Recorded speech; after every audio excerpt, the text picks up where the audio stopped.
Welcome to the Village People's Weekly Roundup Part 3. We had so much this week that I had to put it into 3 parts. You've reached Talking with Dr. Terry, 180 Seconds to a Better You, message number 204, and I'm Dr. Terry Wurzbacher. Matt asked what gave my legs the power to keep going. I think he was asking, did I power through it mentally? And the answer is no. It was all physical, but it's a 2-part answer. I had to eat and drink the right stuff, but then I had to get some sleep, even short periods of sleep, like an hour to an hour and a half. During sleep, your body replenishes the muscle's glycogen stores.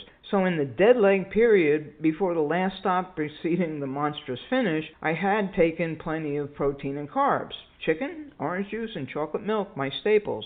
But even in the 1.5 to 2 hours it took me from eating it to get to the motel where I could dump my gear, there was no resupply in my muscles, and that's why I was so scared. My quote-unquote accidentally falling asleep for 1.5 hours was what performed the miracle. That sleep enabled my body to store up enough glycogen to last for the next 11 hours so I could strong arm, or strong leg, to the finish. Sleep is that magic ingredient, and it's also the scarcest commodity on this course.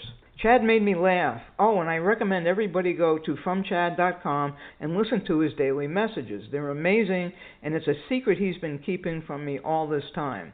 But Dr. Gilbert let that out of the bag the other day, and I'm grateful for that. Anyway, he wondered about what the stress I experienced unlocked that I didn't know was there. Actually, I got angry, very angry, at everything. I even created my quote-unquote humiliation speech for when I had to stop because the time ran out and I was just 2 to 3 miles from the rock. That was the time in the middle of the night when I called Dr. Gilbert, and he really didn't say much, but he just let me vent and know he was there.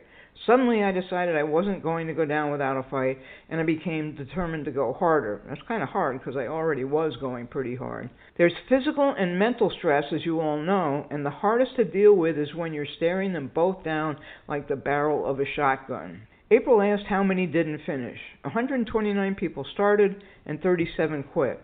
It was a 71% finish rate. I don't know for sure, but usually the most common reason for drops is blisters, and of course most of those occur on day 1. The camber of the road, the heat, the dehydration, that generally will give people, even those who never have problems with blisters, significant problems. Secondly, it's the heat, which is relentless and can get everyone down.